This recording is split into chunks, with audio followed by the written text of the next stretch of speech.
Welcome to episode 45 of the 411, folks. My name is Scott, and we are back with Jake. Hey. We are back to the mic. ready to talk games once again. It's been a while. It's been a long time since we've recorded an episode. Had a hiatus, if you so will want to call that. So what have you been up to besides games? Busy. What's going on in the life of Jake? Doing some business things. Exciting things. Mr. Businessman. I'm a bit of a businessman, yeah. Things I actually am not allowed to talk about, but Oh my god. legit. Secret, Drugs. if you want to call it that. That's what the kids throw around these days. What about you, Scott? I've been reading a lot. Nerd. Actually, I read last night. Oh, what'd you read? David Bowie biography. Yeah, that's boring. No, it's really interesting. You got to get into your fiction, Jake. Fiction. Yeah, I've been meaning, like, the last 10 books I've read have just been all band biographies and stuff. So I've been meaning to... Yeah. And in between that, I've read On the Road for, like, the 4th time. So. Nothing better than What's on the Road. Jack Kerouac, On the Road. Favorite book of all time. Never heard of it. Is it a movie or something? Or? Yeah, it's been... it got turned into a movie, which I haven't seen. I don't really want to see. But it's just one of those books where you just... No matter how many times you read it, you... Haven't even heard of the author, Jack Kerouac. It's more... the book's like a real... It's like a... I want to say like a celebration of like beatnik culture. So it's really... Is it a weird book? It's not weird. I wouldn't say weird, but does it flow like a normal story? Yeah. Okay. Boy, it's an adventure. An adventure, like Lord of the Rings. Sure. Instead of Middle Earth, it's... Oh, shit, where does it take place? Chicago? Oh my god. Yeah, I've been reading the Game of Thrones books. I just finished last night. I finished the second Game of Thrones book, A Clash of Kings. And I was torn. I was like, because I'd read the first two just straight in a row, and I would be keen to start the third one, but I don't know if I'm going to get over it like halfway in between. I feel like I need to read something else before I get stuck into the third Game of Thrones book. You know how you just sort of need to be in a different world or something rather than just keep continuing in that thing. So Sure. I'm still torn. I don't know what to do. That's how I got burnt out in Assassin's Creed. I played three games back to back, three Assassin's Creed games, and then I tried Assassin's Creed 3. I can't do it. And so 3 might be the magic number. I don't want to start the third book and be sort of burnt out by it. I'll agree with that. Yeah, take a break. I think the next book I'm going to read is It. Oh, yeah. I'm going to go to the shops and buy that today because that's actually a massive book. Have you seen that on the shelf? No. That's close to 1,300 pages. I was going to say I would like to read it after you, but maybe not. It's massive. I think I've told you about this. There's a part in the book that's classic Stephen King. Classic Stephen King, where it's I won't say the particular part, but obviously it doesn't make the part in the book doesn't make into the movie, but it's just a thing that doesn't need to exist in the book, that adds no context to the story, but it's just weird for the sake of being weird, in a really weird... Scary? Or... Not scary, no. It's... How long does that bit go on for? Like an unnecessary part of the book? Like it's definitely unnecessary, but I don't know how long it goes for. Because I've never read a Stephen King book. Does he just throw shit in there to make it bigger? Like, I don't... I think so. I've always wanted to read The Shining as well, but I've never... Because I know Stephen King's one of the only authors, or he might be the only author that revisits his books and comes out with second editions or third editions. So one of his books, which was, I think, the Dark Tower series, or even The Shining, I think I think it was The Shining, but he went back and edited his book and added another 400 pages to one of his books or something, and now that's the new version. God. And his Dark Tower books, he re-edits those as well, and so it's like the madman. Yeah. Well, I don't know. Maybe this. I hope not. But the part I'm talking about, hopefully, it's not edited out of the book that you're about to buy.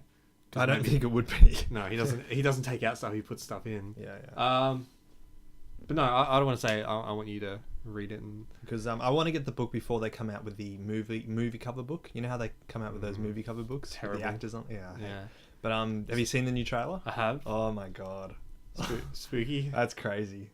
Yeah. That's ridiculous. Like, I'm not. especially with the little photo thing, how it keeps flicking through the photos. Oh Yeah. man, that's brutal. And last night I saw someone put the side to side comparison of both trailers. The original 1990. Yeah.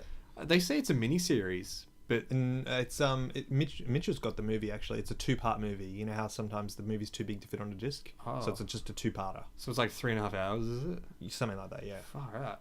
Well, so it's the original trailer for the 1991, and then the new trailer just came out side by side. They pretty much got it spot on, but just like a revamped version of it. Yeah. Mitchell was saying that it's the same movie, but just a newer version. Yeah. So Yeah, I guess. which is cool because in the new trailer I saw sort of they were using to make it look like an old movie, like a 1970s film. I thought when I first put the trailer on, I thought is this like a ripped version? Is this someone filming? Yeah. And then now that you say that, it kind of makes sense. Yeah. And that's pretty cool. That is cool. It actually makes it scarier when it's sort of in that olden daytime thing. Yeah. Well, man, it looks freaky. Mm. But no, I might give the book a try, seeing how quickly you read it. Well, I mean the second book of the Game of Thrones, The Clash of Kings, that was 873 pages. And I think I got through that in about 4 to 5 weeks, but that was during work as well. But now I'm on 2 weeks holidays. I might smash through it. Well, we could talk about books all day, But because Game of Thrones, to me, I get through that quite quickly because I've seen the series. oh, sure. So the images are already there in my head. I don't really have to think much about it. Yeah, but it's going to get more difficult, isn't it? Because doesn't the story start? Yeah, separating? there has been quite a few things now that I'm getting deeper into the book that haven't happened in the series. So and things that are happening differently. Okay. So is that good or bad then? Do you think? Most of the time that the things that are different are actually better in the TV series. And then they happen differently in the book, and I'm like, it should have happened like they did it in the TV series. Are you thinking that way because you've seen the TV series first? Well, no, I'm looking at it very objectively, like objectively or subjectively. I think objectively. Yeah, no, but I definitely think that the TV series decisions were better, but the book ones I think are more drawn out. And the TV series are more condensed. That's why they had to change it sort of differently. Things like that. Yeah. Cool. Yeah. Well, that's books. What about movies? Seen any movies lately? No. Let's talk about games. All right. Well, this is Jake. Pretty much the first half of the show is going to be you, because we haven't done a podcast since the Switch came out, and like neither of us has the Switch, but you've got Zelda. And we haven't talked about that yet. And I haven't even had a full conversation with you about Zelda since it had come out. So tell me first, how many hours have you put in? Last I checked, Which is when? Last night? Thursday. I didn't play it last night. I played Thursday because I had the day off from work. Last I checked, I was at 57 hours, I think. It's a long time. Shit. Yeah. Well, that's good. That's good why we waited this long to do the podcast then, rather than you having played like a measly 5 hours or something. Okay, 57 hours. So you should be able to give a full review here. Pretty much. Yeah, Cool. I can, if I wanted to, right now in the game, I can go and finish the game if I want. Well, that's what they kept saying. I mean, because it's been so long since we've recorded, I've listened to shitloads of podcasts and a lot of talk about Zelda.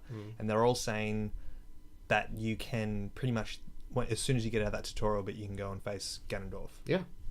But you die, obviously. There are ways people have found techniques, and I haven't seen anything, but some people have come up with some crazy, the way the physics work in the game and stuff like that. People have come up with some crazy roundabout ways to kill guardians and stuff. With like just yesterday I saw someone kill the guardian. You know what guardian is, right? The big mechanical Floaty spider things, yeah. or the floaties, or they walk on spider legs and Yeah. stuff. Someone killed a guardian with just Link had no armor, no clothes on. He was riding horseback with 3 hearts, and you just like whip your horse so it dashes into the guardian, and the guardian takes damage from that. So that was pretty sweet. But yeah, so Zelda, huh? It's probably the best game I've played in recent memory.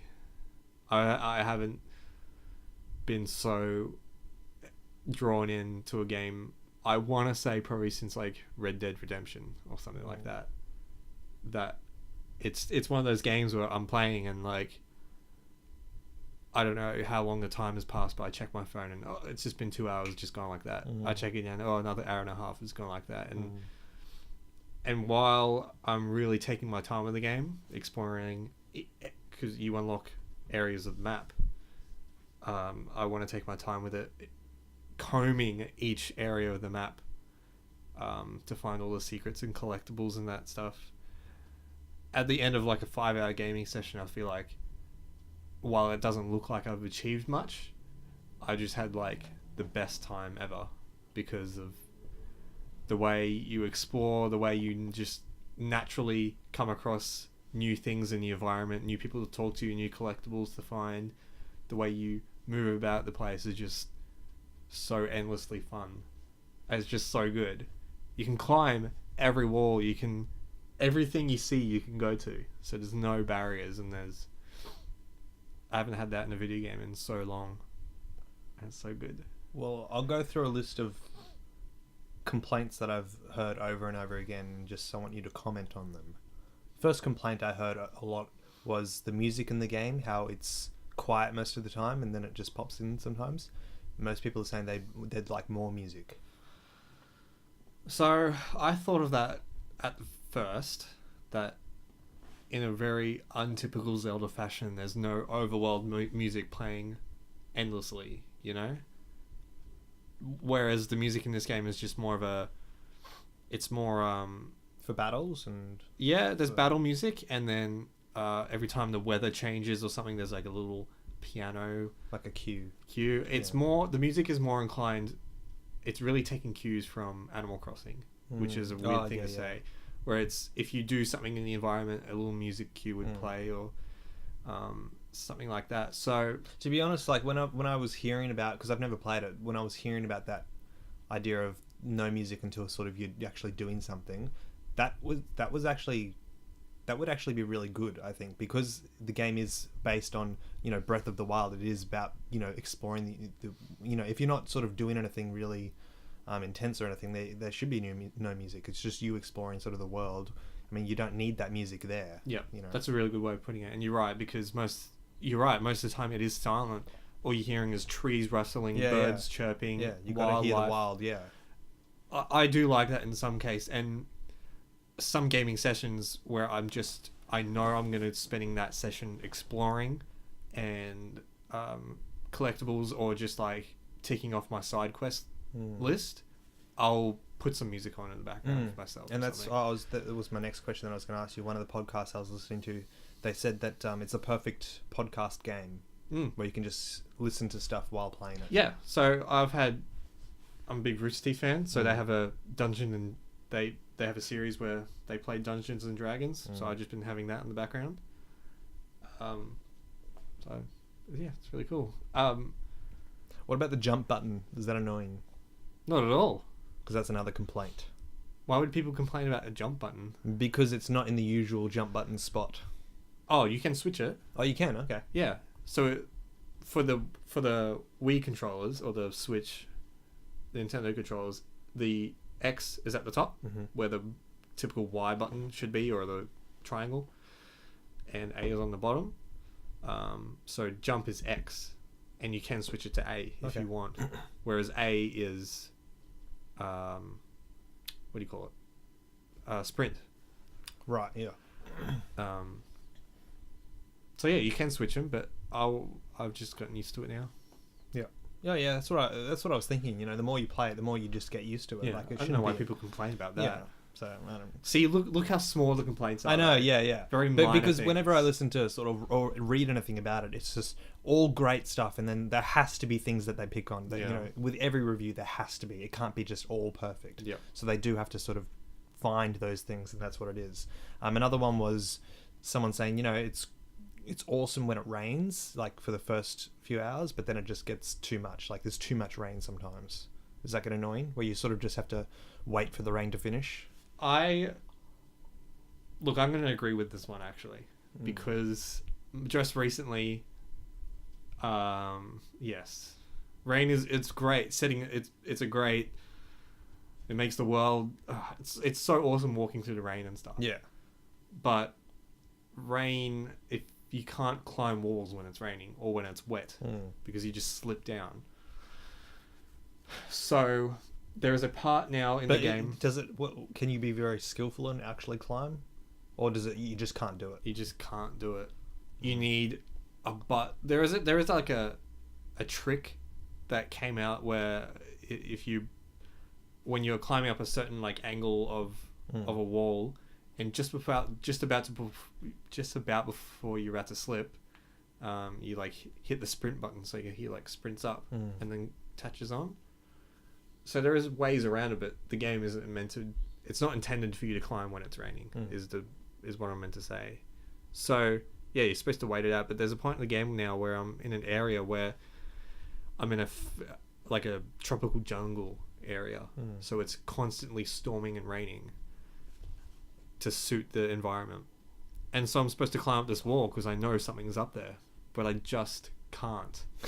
It just always rains. It's always raining. Yeah. I'm trying to think of ways around it. Like I can go 500 meters the other way to climb another wall, so when I know it's not raining, and then jump and glide off and hopefully make it there or something like that. There's ways around it, but yeah, it does.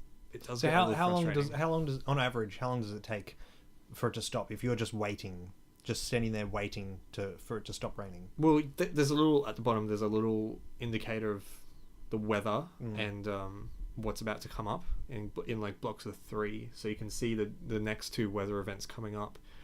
I think each weather event, it goes in like 4 quarters of the day, or maybe 3 or something of the day. So in the 24-hour block, which in Zelda time is maybe half an hour in a day. Real time, I think it probably takes each weather event is 1 quarter of Zelda time day. You know what I mean? Yeah. So yeah, you could be waiting 5 minutes, 6 minutes, or something like that. Do you think the day and night cycle is good, or is it too fast, too slow?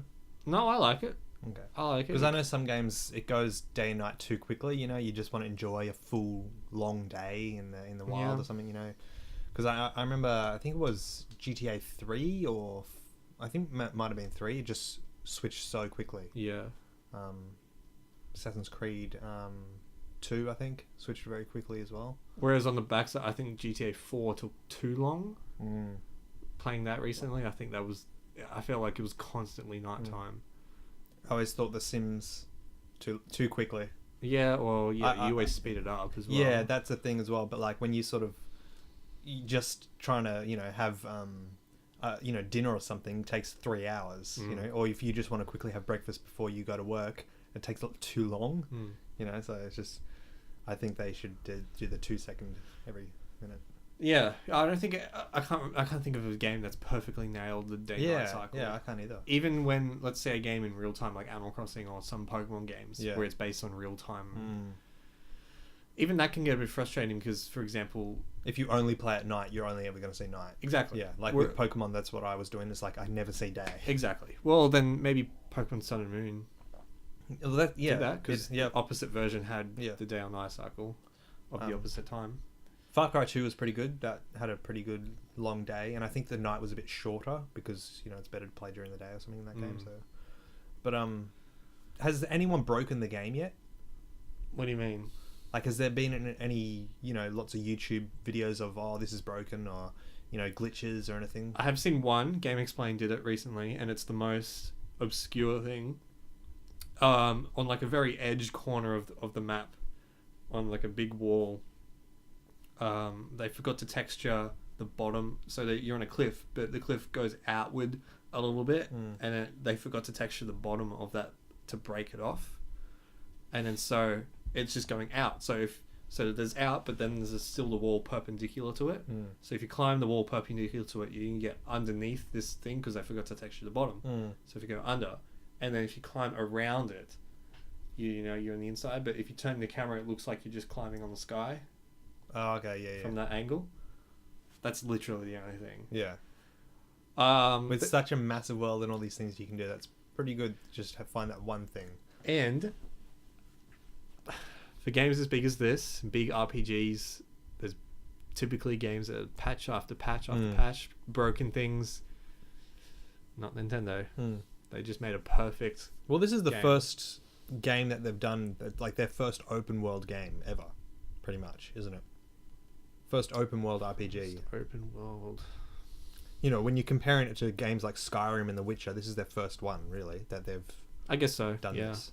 And, you know, to do it perfectly, the first go, that says something about Nintendo. Yeah, they've set the benchmark just not only for their next iteration of what Zelda can be or RPG series can be, but just for all RPGs in the future.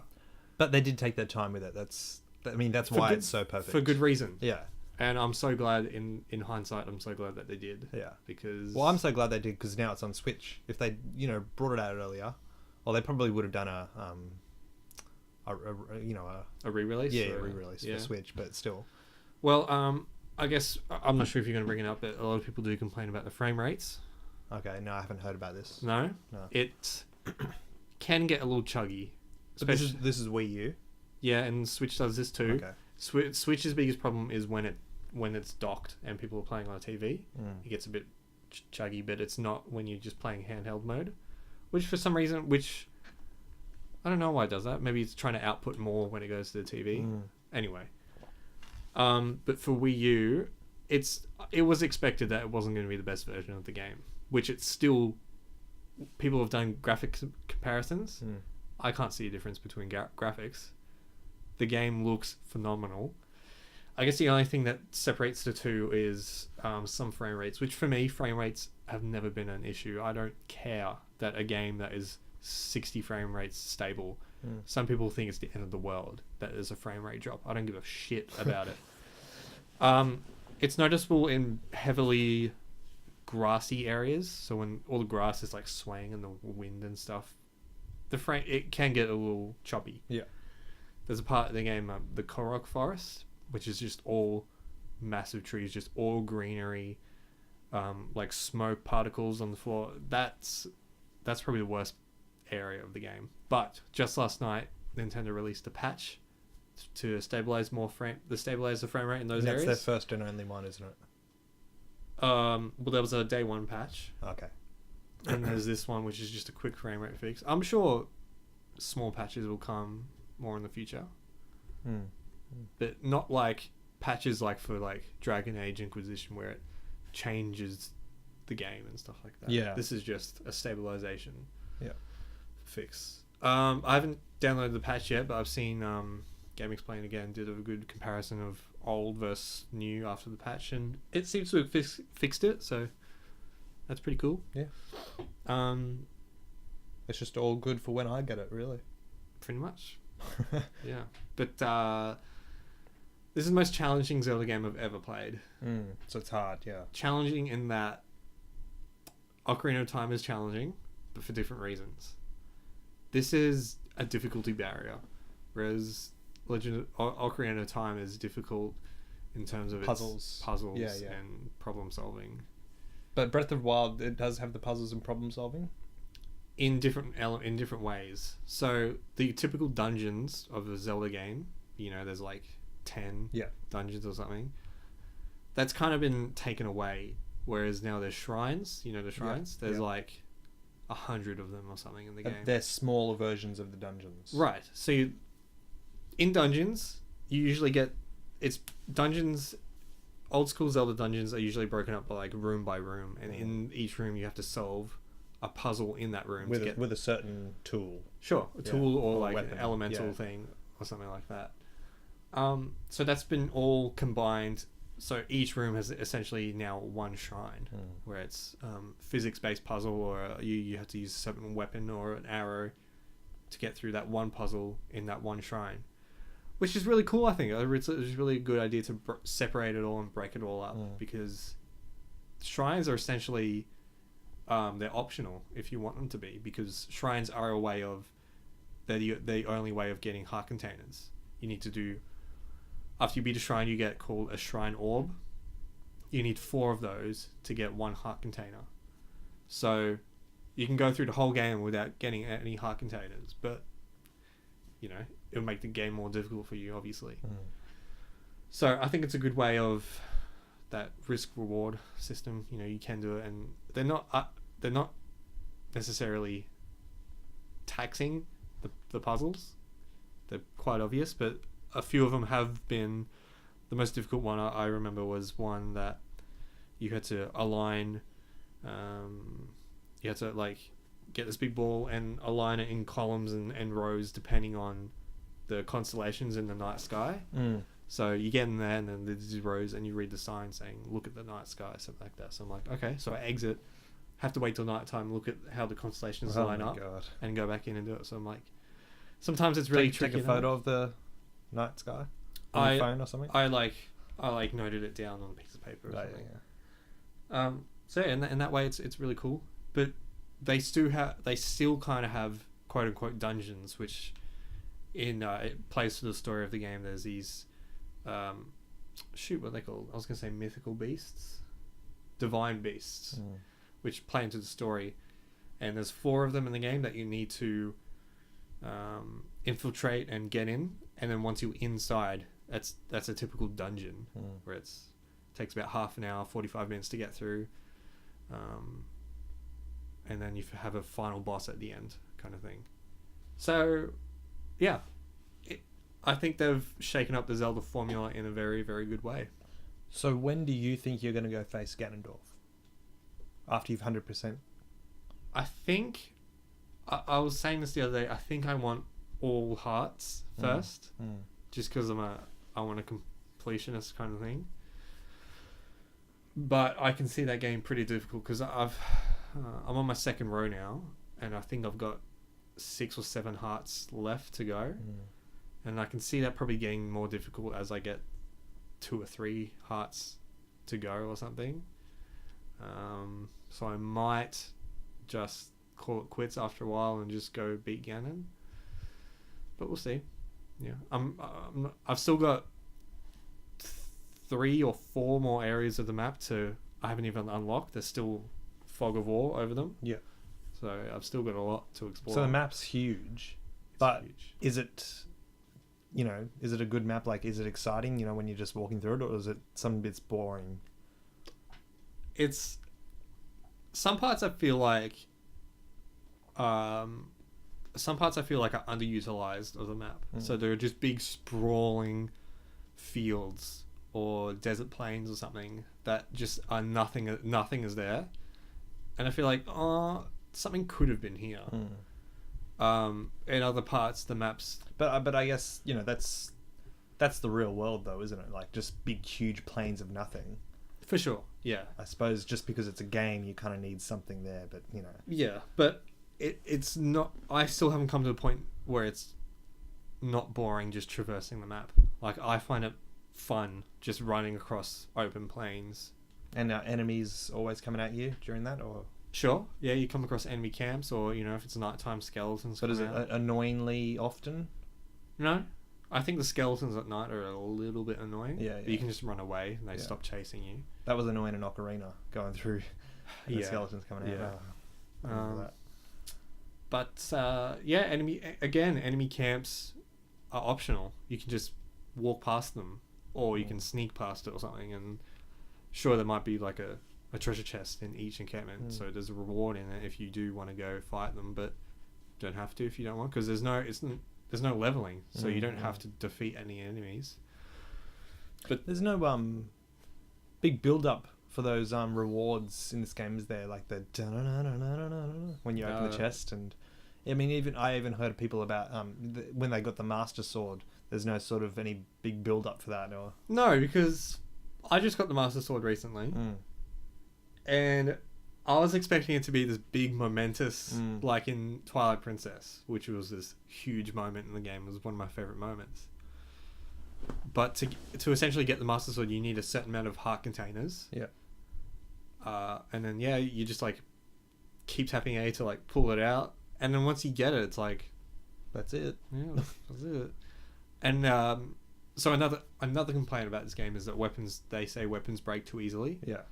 Oh, that's right. Yeah, yeah. Which I find that annoying at first, but now that I've gotten further in the game, I actually struggle to. I feel like I have too many good weapons to hold. Like, my inventory is not big enough. Like, I'm a hoarder. I don't want to use the good weapons. But Master Sword, is that unbreakable?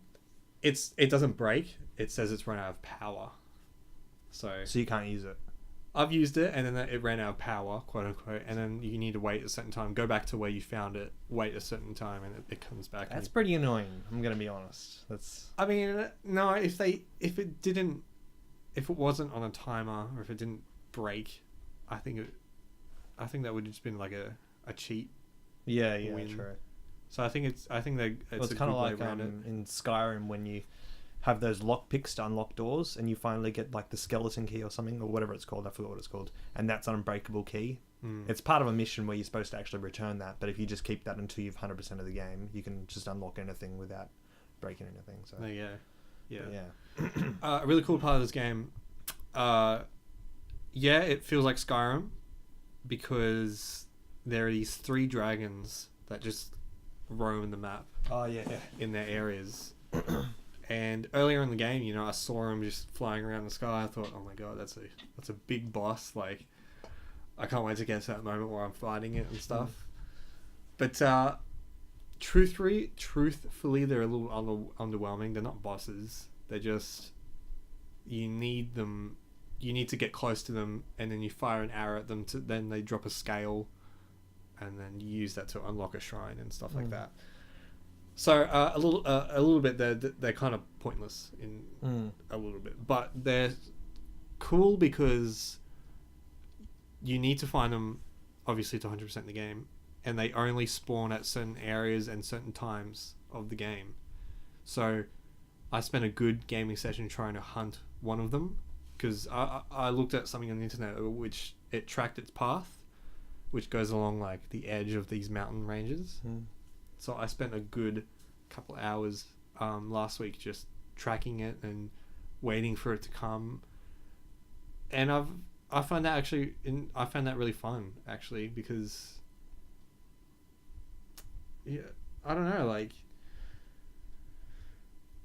I don't know what to say. it was really cool because something like that has never happened in Zelda before. How does the mission log work? Like, does it keep track of the missions you're doing or you need to do? Like, you've got a log or a progress tracker, and are there lots of like?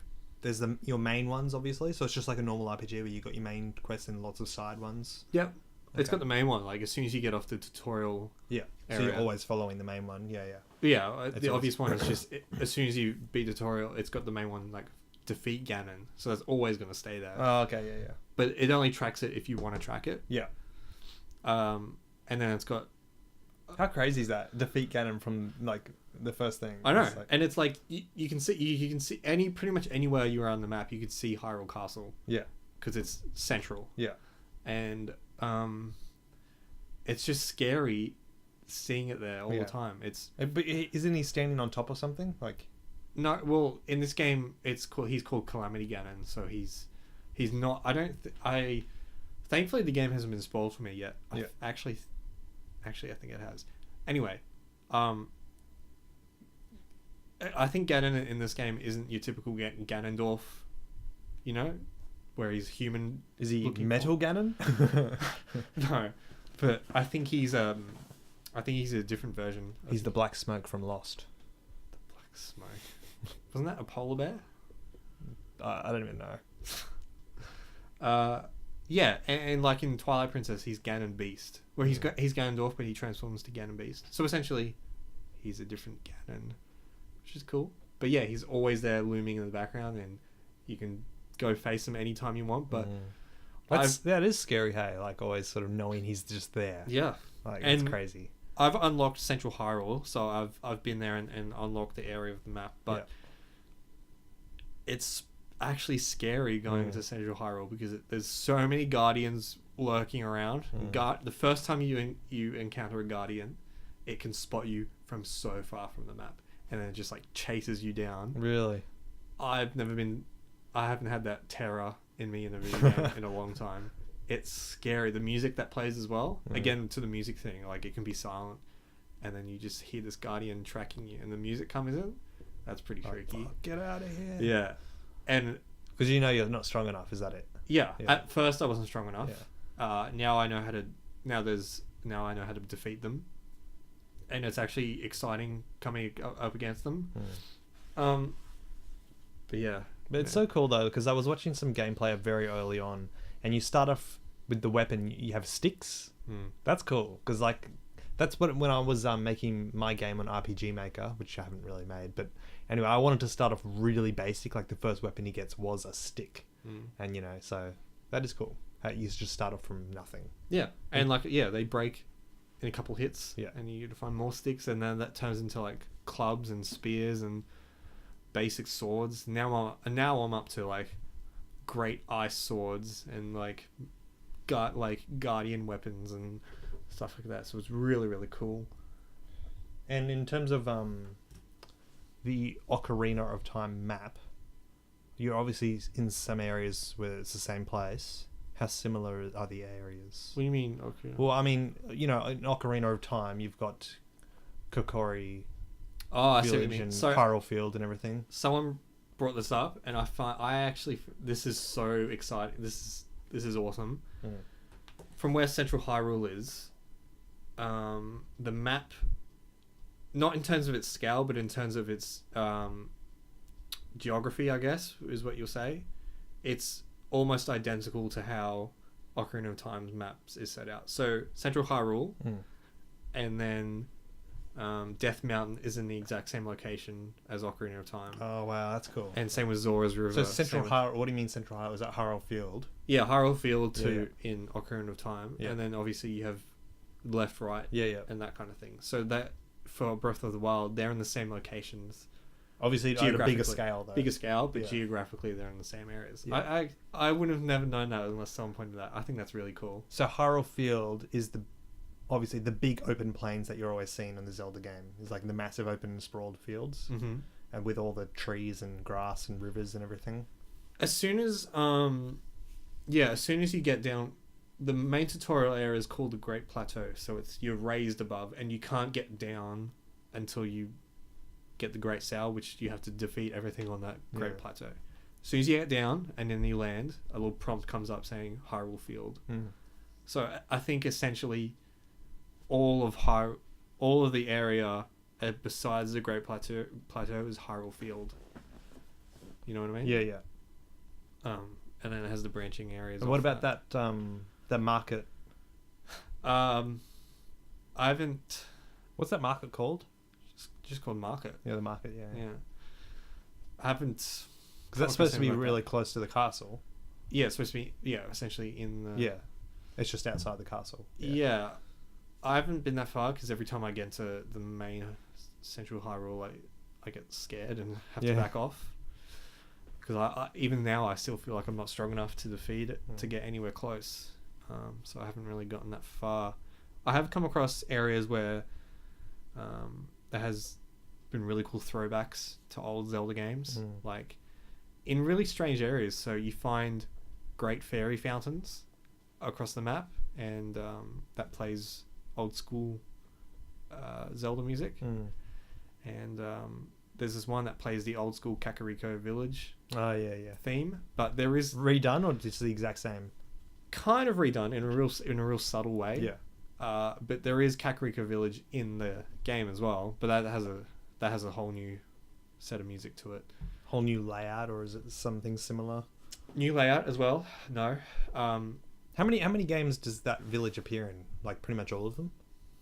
Like in all the games, isn't it the same sort of setting? Like you got Hyrule Field and as well as Hyrule Castle and all the games. I think that started from Link to the Past. Okay. Where that essentially built the main overworld. Yeah. And from there, I think they've kept it pretty similar. Yeah.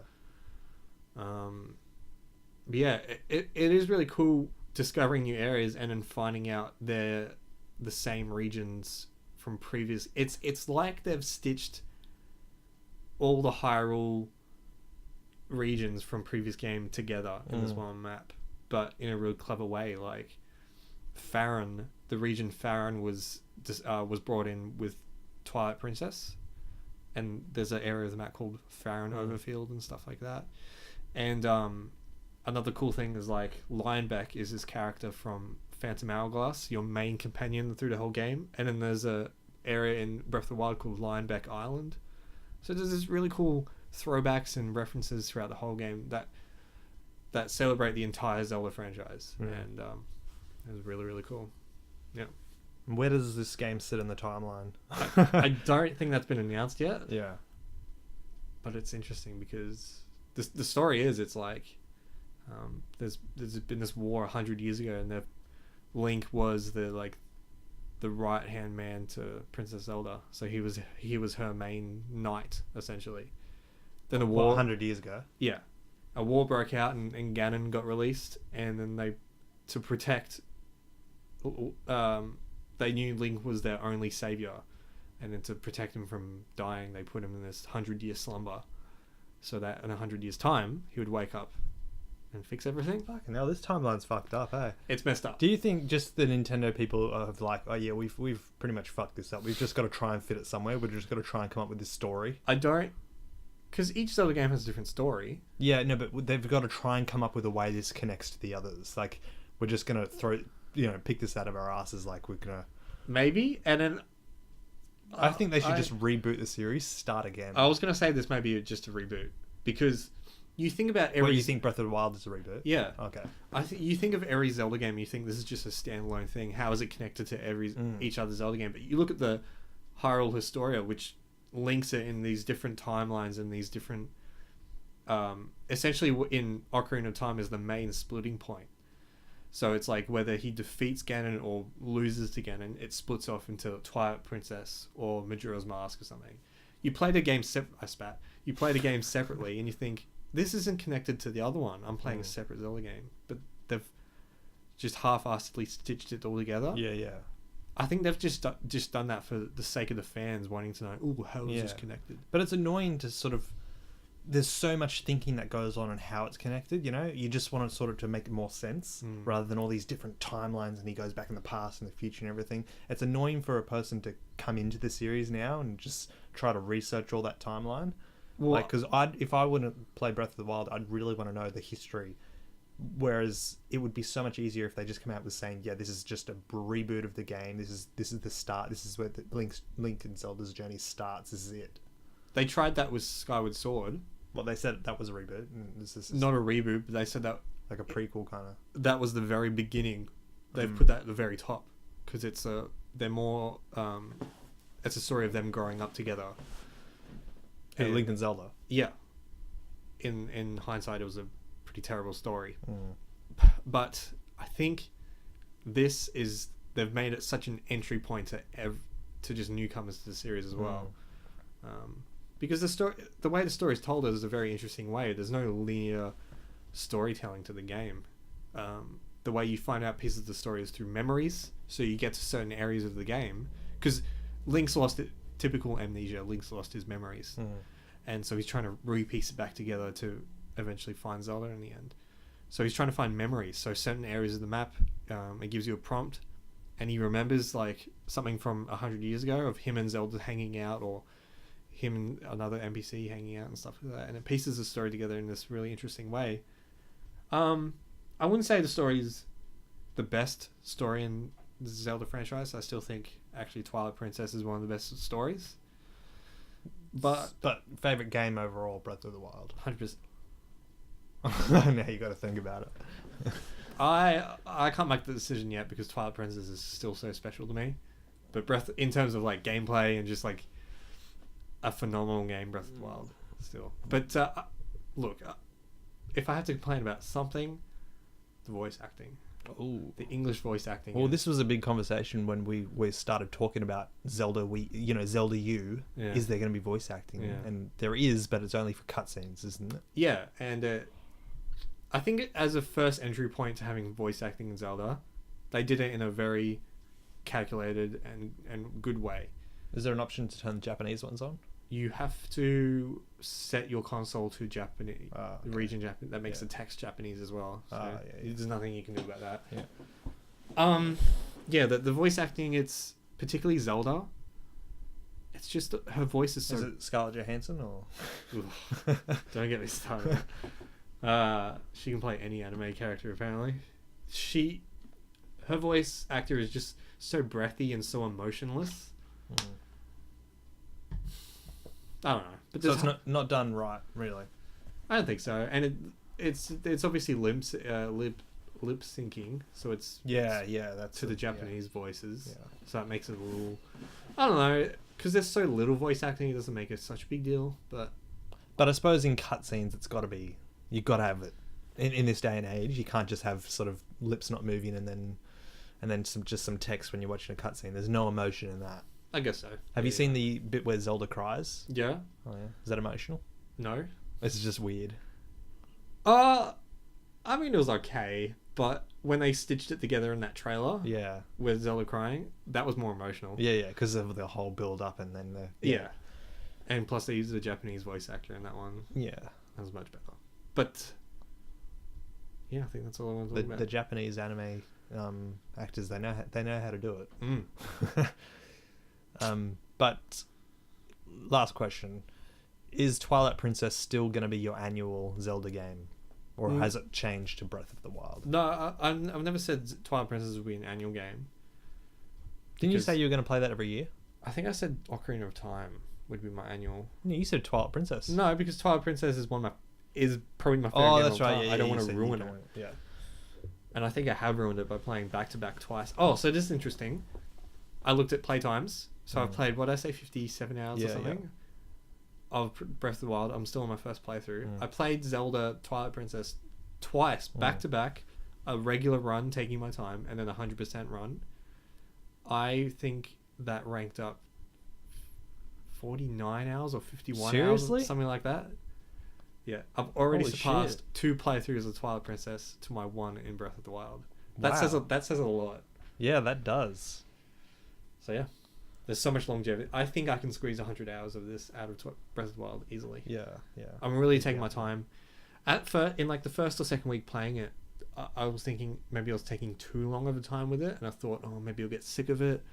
Maybe because everyone was talking about it, I was so encumbered by it with it. And I think if I take too long with it, people will stop talking about the game. People will move on to another game. And I thought, oh, maybe I'm over Zelda. Hasn't happened yet, so I can see the end in sight. Like I feel like I've got another. Well, how many shrines have you done? How many shrines? Wow, it's probably been. Is there a thing that actually says how many out of how many? Maybe there is. I don't think I've seen that. I feel like I've done 45 or 50. Maybe 50. Yeah. Probably the best game I've played in recent time. Man, it's so good. Go on, give it a number, give it a score. Out of 10.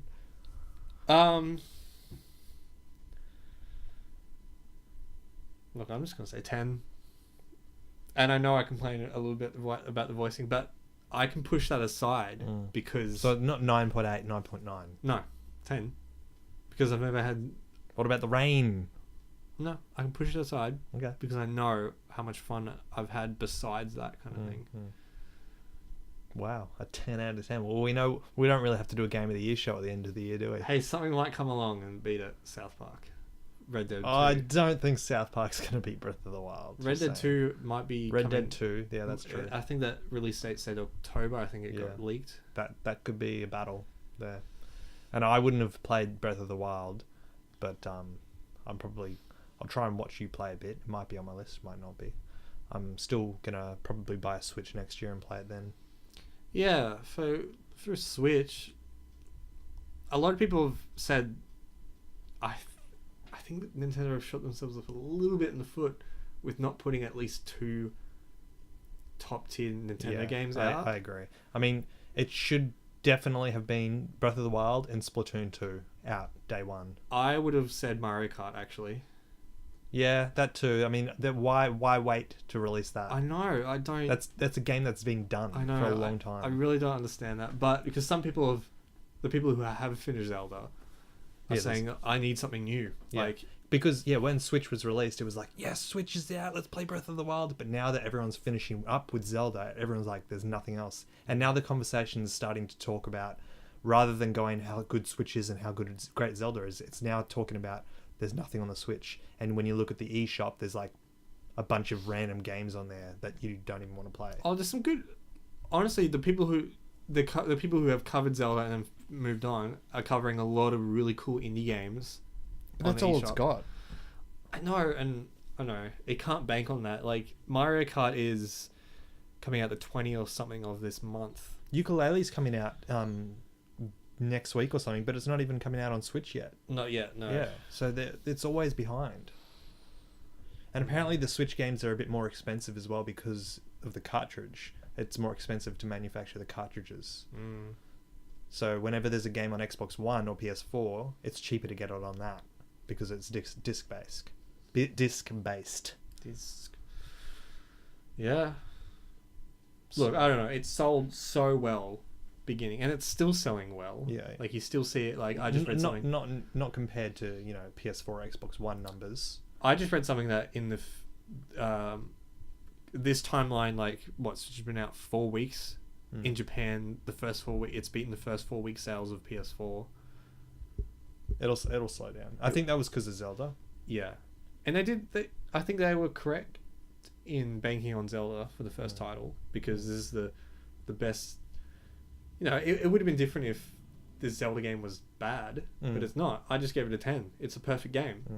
So they were correct in doing it that way. I just think Switch, they need to just focus on beating the Wii U's numbers. Don't aim for Wii numbers. Just beat Wii U, double that maybe, and that'll be a success. Yeah. You know, if they get worse than Wii U or equal that, they're gone. Well, I don't think that'll happen. Yeah, it's gonna sell well. The more games that are coming out, we've got Mario Odyssey coming out. There's talk of the new Pokemon game that's going to be coming out on that. So there's going to be heaps of stuff. Honestly, like like I just said, like I would have bought a Switch if I didn't have the option to buy Zelda on Wii U. Like Zelda was mine and so many other people's selling point. So I would have a Switch right now if I didn't have Wii U with Zelda. So and then that price point is a little. So yeah, it's expensive. I think the next thing that will make me buy the Switch is Super Mario. So I think they've you can't just sit there idly while Super Mario is out there. It's like I know. I think people are maybe not the extreme the loud talking nerds on the internet. Maybe you won't be happy about it. But I think people are happy to wait for the next big Nintendo property because people are happy with how Switch is looking and stuff like that. And are you going to buy Breath of the Wild again on Switch? I've thought about this because you always said you're going to buy it. Both. Both. Yeah, I think maybe not straight away, but if I ever get the urge to replay Zelda, then you'll do it. Yeah, a couple of years because the save files in Breath of the Wild really don't allow for 2 players on the one console. Yeah. Like typical Zelda, it doesn't have 3 save slots. Yeah. It's got auto saves and then your main manual save slot. So you can't really have 2 people playing on the same file. So yeah. And it'll be cool to play it portable. So while we've been in hiatus, Jake, there are 2 massive games. One massive game that has come out, one that has been announced. The one that came out is Persona 5. Reviews are in, smashing it, getting close to 10s. I think 9.7 on IGN, 9s everywhere else. Haven't seen or heard really anything about the game, to be honest. I was really hoping that it would be out on PS3, but I think that's only for Japan. Yeah. So that's really annoying because I don't want to buy a PS4. Yeah. So it looks like I'll never get to play a Persona game, which I was really counting on that one. Damn it. Oh well. Destiny 2 was announced, and that was my reaction as well. It's like, well, who the fuck cares? I saw the trailer for it, and it's just so I love Bungie. I really do. Yeah. The trailers are so well made, and the humor in it's great. I can't get on board with Destiny. No. Not at all. It's so far not the game I want to play at all. The first time they marketed Destiny, for the very first, they showed off E3 or whatever it was, it just looked like a great new sci-fi adventure, just like a new Halo. Like, oh, this is great. And then it turned out to be this online shitty collectathon grind fest that just people don't have fun with it, but they're trapped in it. It's on PC now though. Everything's on PC now with Xbox. Don't really have any exclusives anymore. It's PC and Xbox. Yeah. And did you get the new Xbox update? No, I haven't. That happened yesterday. Xbox One update. So now it's the whole thing that you have to watch a 3-minute video as soon as you turn on your console, and that explains all the things that you can do now. So now whenever you press your home button, it doesn't take you straight home. It comes up with like a little menu that you can do all these things with, and I don't know. It's kind of weird. They changed the dashboard again. Yes, they did. Oh, yeah. I know. Just when I got used to it again, I was happy with it. They changed it again, and but I'm getting over Xbox. I really am. Yeah. I'm not liking the way they're. Anyway, talk about Switch for a little bit again. Yes. Do you like the way the OS is set out? Their menus. I haven't seen it. No. No. It's very basic. It's very just plain. Everything is in clear writing, so it seems very operational and very easy to use. But when it first came out, people have to complain about it. They said it's very un-Nintendo, meaning there's no charm or no personality to it. There's no background music playing to it, which I thought at first I was like, yeah, that's right, but does it need to be like that? As long as it works well, as long as it isn't the crappy Xbox dashboard. It's got to be accessible to everyone, and that is. Xbox One is, like, if you're just getting into Xbox One now, and you've never played an Xbox before, like, it's so confusing. All the buttons you have to press to sort of navigate your way through, it's just ridiculous. Yeah. It's so confusing. I hate turning my Xbox now because it's a 50-50 chance that my Xbox won't sign my profile in when I turn it on. Yeah, that's the thing as well. And then when I go and sign in, I have to do it manually. It doesn't remember my password. Yeah, I don't remember my password. Yeah. It's so fucking annoying. Yeah. And then sometimes I turn it on, it doesn't sign me in, so I go and sign in. It's like it's frozen. It won't press any buttons. I'm like, what the fuck's going on? 30 seconds later, a 3 GB update. Like, yeah, shit. I just want to play my game. Yeah. Yeah, it's frustrating. I've actually been pretty lucky lately that with my Xbox, whenever I turn it off, it updates games automatically when it's off. Is it not? Is it like standby off? It must be, but it's working really well because every time I switch on a game, I know it needs an update, but it's already done.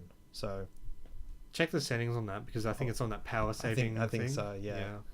Because I can do that with my Xbox. Yeah. But I don't want it.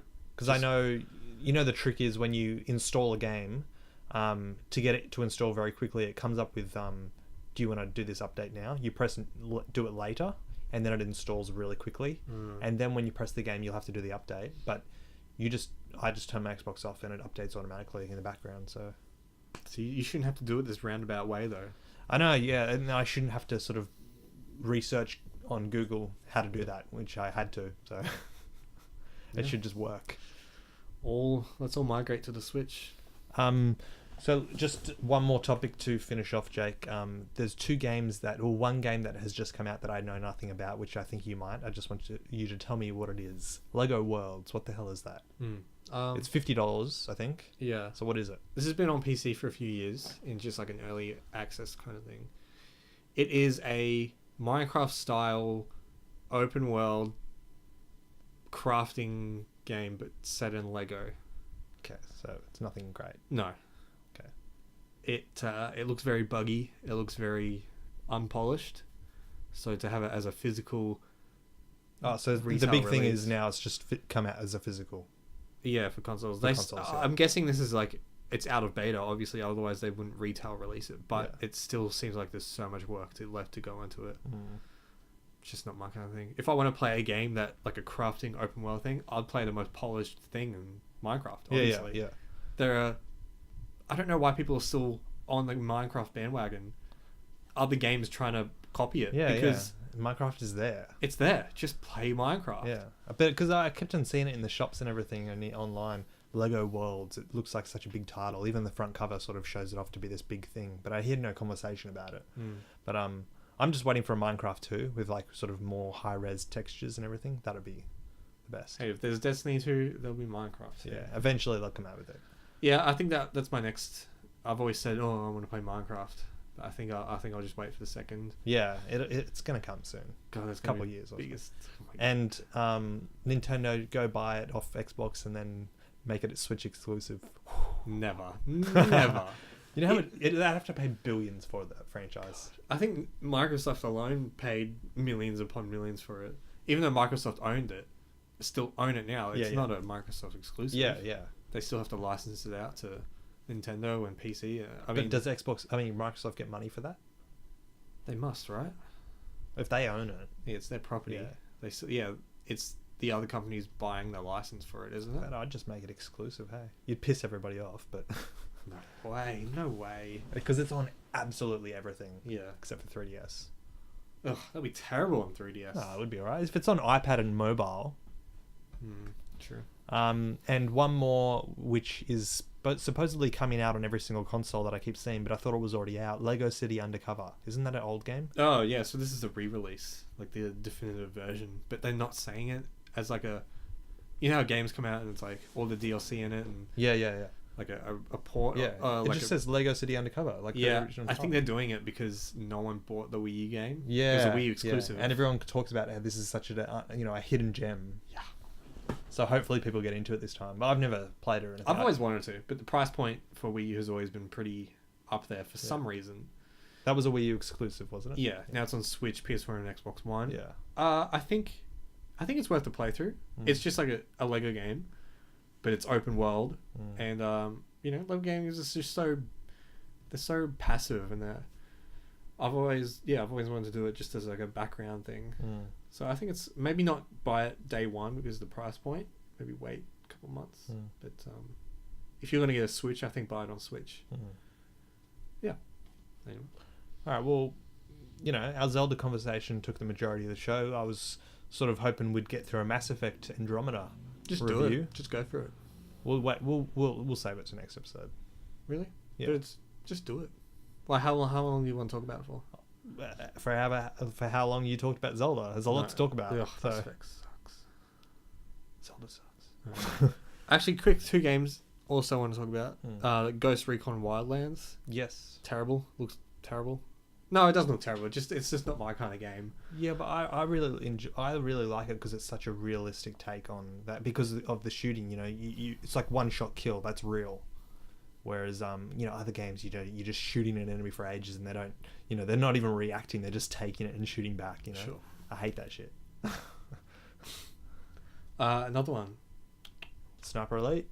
Oh yeah, that kind of went on the radar, didn't it? We did sort of briefly cover Wildlands and Sniper Elite 4 in our last episode, so it was a while ago. There was For Honor as well. For Honor, yeah. Man, remember the hype on that? Then it just died off. Well, yeah, it came out, and then that was all the conversation was about for 2 weeks. It was like For Honor, but now, no one's talking about it. There's just, it's so oversaturated. There's too many games out there. I know, yeah. Too many multiplayer games. For Honor as well. I've heard it's just. Because it's so multiplayer focused, the lobbies and it's just lag upon lag and hackers, and I think it's a mess in there at the moment. That's just what I've read and stuff. Last one is Nier Automata. Yeah, Nier Automata or something. Yeah. That looks like PS4 exclusive. Obviously, that looks actually incredible. I haven't seen it. I've just heard conversations about it, but I haven't seen anything. What is that again? It's an RPG. Yeah. Kinda. I don't even know. Diablo style, kind of? No, it's a third person. Oh, is it? Okay. Kind of. To me, it looks like a mix of like Bayonetta and I don't know, Zelda, I guess. Yeah. Looks awesome. Okay. Yeah. Again, PS4 exclusive. They get everything. Fuck, they just should have got a PS4. Fuck, Xbox sucks. That should be the new title of this podcast, because we say it a lot. Should have just got PS4. Yeah. Actually, no. Because recently I had an old school Halo night. Yeah. Split screen. Yeah. You can't beat them. No, and that's really the only... Because I had to take my Xbox over. Yeah. And I wouldn't. That's still the only thing that's going for it, really. Yeah. What else? Besides Halo. Yeah. I mean, Gears of for War? me, it's Halo 1 and Halo 2, not the new Halos. That's the only thing that I like about. Oh no, I'm still hanging out for new Halo. Mm. Actually, remember Halo Wars 2? No one's talking about that. Yeah, no one. Yeah. Did you end up getting that? Not yet. No. Just it came out like a week before Zelda. Yeah. Like, I can't do that. Yeah. So I'll get there. Yeah. Maybe. God, maybe towards the. Oh, but everything. The year is pretty much filled up because Yeah. by the time I finish Zelda, Ukulele coming out. I don't know. The more I see of that, the more. Well, don't think of it as this massive game that you're going to spend hours on. I It's know. just it's going to be like a 10-hour thing. I know, but it's like. I don't think I should get too excited for it. I'm going to have fun with it. I know it's going to be good. but- I'm going to be about as excited for it as I would be if I was going to play a new Banjo-Kazooie. Like, it's going to be exciting and everything, but I know when I play Banjo-Kazooie, it's very fun, it's very colourful, and everything. It makes me happy, to play it and all the music and everything, but it's kind of like, it's just a 3D platformer, Something that I've wanted for a very long time, and I hope the trend keeps going. Like, Sure. more people are doing these things. Switch needs to go back to those 3D platformers that 64 did. Yeah. So, When did you say it's coming out? Like a week or two? April 11th. Not So long. it's April 1st today. Yeah. Should I just buy this on Xbox? What is it, like $50? Wait till Switch. I don't think I can wait that long. I know, yeah. Because, like you said, this is like a 3D platform, a passive, probably take 15, 20 hours to beat. Yeah. Maybe longer if you want to collect everything. Yeah. Probably less, I reckon. Yeah. It's not going to be that big. Maybe I should just get this just as a gap filler. Because I expect to finish Zelda in maybe another month. Play Ukulele at the same time play Halo Wars 2. I reckon you should get both games. Okay. Oh, because literally I wanted to finish my Wii U backlog before I get into Switch. Yes. I know that was going to be tough with all the Xbox But games. coming Odyssey, out. has the release date been out for that? No, but I feel like they're saying that I think it's going to be Christmas time. Well, then you got ages. Yeah. Because I still got I haven't even touched that Tokyo Mirage sessions. I haven't even I'm made still a- waiting for you to do a review on that. I'll get there. I haven't even made a dent. I haven't even scratched the surface of Xenoblade Chronicles X. Oh, yeah. So I'm going to be RPG'd out. I got quite a few 3DS games that I haven't touched either. Dragon Quest 7, didn't even touch it. Haven't touched it yet. Mario 3DS, Mario Maker.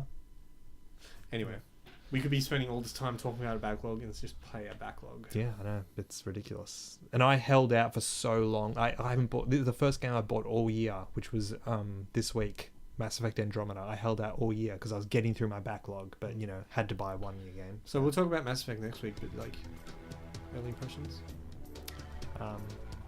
It's great. Is it? Yeah, no, it is good. It's good. But yeah, we'll get into it next episode. So Okay, sweet. cool. So I'll see you next week, Jake.